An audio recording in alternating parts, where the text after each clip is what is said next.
जय हिंद बच्चों।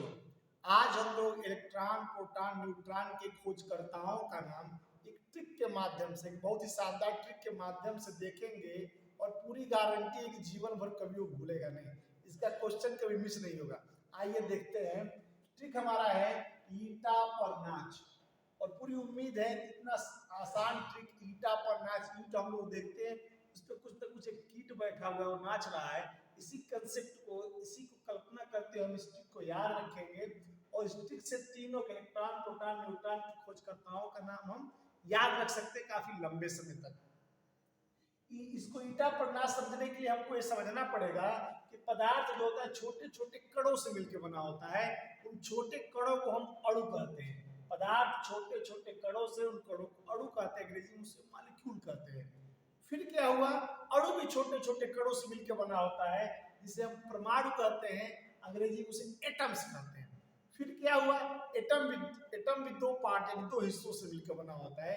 एक हिस्से को नाभिक कहते हैं और दूसरे हिस्से को इलेक्ट्रॉन कहते हैं, या नाभिक के बाहरी क्षेत्र कहते हैं। फिर नाभिक भी दो हिस्सों से मिलकर बना होता है, नाभिक में प्रोटॉन और न्यूट्रॉन होता है।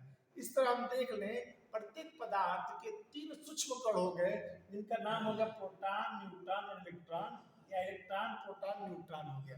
इलेक्ट्रॉन, प्रोटॉन, न्यूट्रॉन भी छोटे छोटे कणों से मिलकर बना होता है, जिन्हें क्वार्क कहते हैं। और एक क्वार्क मॉडल दिया गया है, तो उसको उतना जानना इंपॉर्टेंट नहीं है। ऊंचे, बहुत ऊंचे क्लास में क्वार्क मॉडल को जाना जाता है। इतना जानना जरूरी है, इलेक्ट्रॉन, प्रोटॉन, न्यूट्रॉन में छोटे छोटे कणों से मिलकर बना हुआ है, जिन्हें हम क्वार्क कहते हैं। और इन्हीं क्वार्क के आधार पर क्वार्क मॉडल भी दिया गया है। बहरहाल हम समझ गए कि मॉलिक्यूल्स क्या होते हैं, एटम्स क्या होते हैं, इलेक्ट्रॉन, प्रोटॉन, न्यूट्रॉन क्या होते हैं। छोटे छोटे कणों के हिसाब से हम बांटते हुए इसको समझे। फिर हम इलेक्ट्रॉन, प्रोटॉन, न्यूट्रॉन के खोजकर्ताओं का नाम भी हमें लंबे समय तक याद रखना है, क्योंकि पेपर में प्राय ये भी पूछे जाते हैं। तो ईटा पर नाच ट्रिक से हम ई फॉर इलेक्ट्रॉन, इलेक्ट्रॉन का सिंबल हो गया। टा फॉर थॉमसन, या जे थॉमसन भी लगा सकते हैं, कोई दिक्कत नहीं है, बात एक ही है।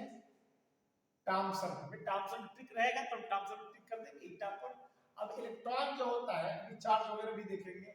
पर प से प्रोटॉन हो गया, र से रदरफोर्ड। रदरफोर्ड ने नॉमिनेशन किया था, केवल नाम रखा था इन्होंने, मुख्य खोजकर्ता इसके गोल्डस्टीन है।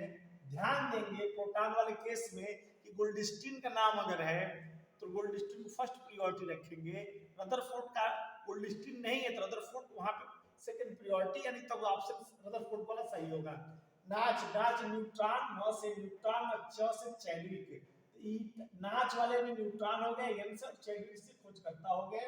इलेक्ट्रॉन के जे थॉमसन, प्रोटॉन के रदरफोर्ड नामकरण, और मुख्य खोजकर्ता गोल्डस्टीन, नाच, न्यूट्रॉन के चैडविक। अब इसके थोड़ा आवेश में आते हैं।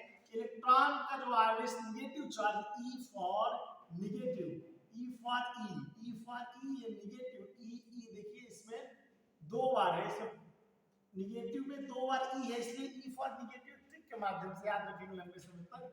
और इसमें जो चार्ज होता है -1.6 10 टू द पावर -19 कूलाम होता है। इलेक्ट्रॉन के चार्ज याद रखेंगे, काफी न्यूमेरिकल में, काफी क्वेश्चन में पूछता है इलेक्ट्रॉन का चार्ज कितना होता है। -1.6 10 टू द पावर -19 कूलाम होता है। और इसका जो द्रव्यमान होता है 9.1 गुणे 10 की घात -31 10 to the power -31 KG.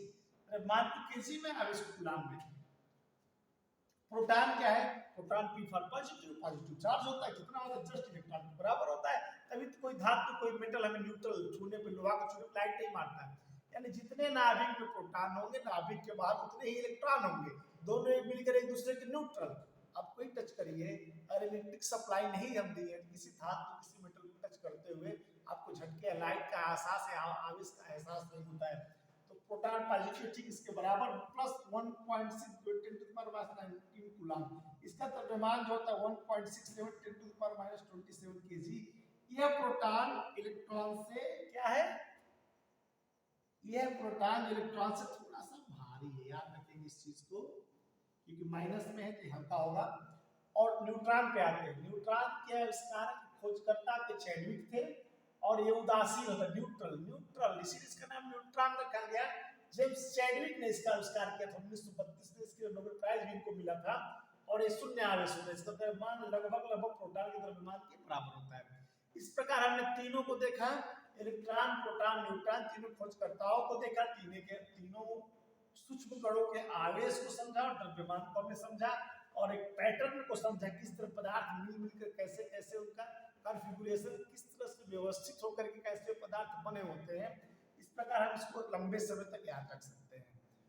Electron, proton, neutron, नाभिक की खोज अगर कोई ये पूछ दे नाभिक की खोज किसने किया था, नाभिक की खोज रदरफोर्ड ने किया था। और किस पे किया था? सोने की पतली पन्नी पे किया था। कैसे किया था? अल्फा किरणों की बमबारी से किया था। और कैसे पहचाना था? अल्फा किरण धनावेशित होते हैं और 20,000 अल्फा कणों में से मात्र 2 अल्फा कण 180 डिग्री पर रिवर्स आ गए। इसका मतलब क्या है कि परमाणु के केंद्र पर एक बहुत ही घना धनावेशित भाग है और सूक्ष्म भाग है। उसी सूक्ष्म भाग को रदरफोर्ड ने नाभिक न्यूक्लियस का नाम दिया। बाद में ये पाया गया कि नाभिक में यानी न्यूक्लियस में प्रोटॉन के साथ न्यूट्रॉन भी होता है और नाभिक के बाहर आपके इलेक्ट्रॉन उसमें मूव करता रहता है। बाह्य कोश में आउटर मोस्ट ऑर्बिट में इलेक्ट्रॉन मूव करता रहता है और बाह्य कोश में संयोजी इलेक्ट्रॉन मूव करता रहता है, वही निकलता है या दूसरे इलेक्ट्रॉन धातु से लेकर इलेक्ट्रॉन को ग्रहण करता है। इस प्रकार हम इसको देख करके बता सकते हैं कि इलेक्ट्रॉन, प्रोटॉन, न्यूट्रॉन के खोजकर्ता कौन थे, नाभिक के कौन थे और फिर उन पे आवेश की व्यवस्था। नाभिक पे कौन सा चार्ज होता है? नाभिक में प्रोटॉन और न्यूट्रॉन दोनों है, न्यूट्रॉन पे कोई आवेश नहीं है, नाभिक में प्रोटॉन के आवेश के बराबर चार्ज होता है। ये बात आपको समझ में आ गई होगी। इस प्रकार इसको हम समझ सकते हैं और छोटे से ट्रिक से लंबे समय तक याद रख सकते हैं और मुझे पूरी उम्मीद है मेरे बच्चों को, छात्रों को लंबे समय तक याद रहेगा। जय हिंद, जय भारत।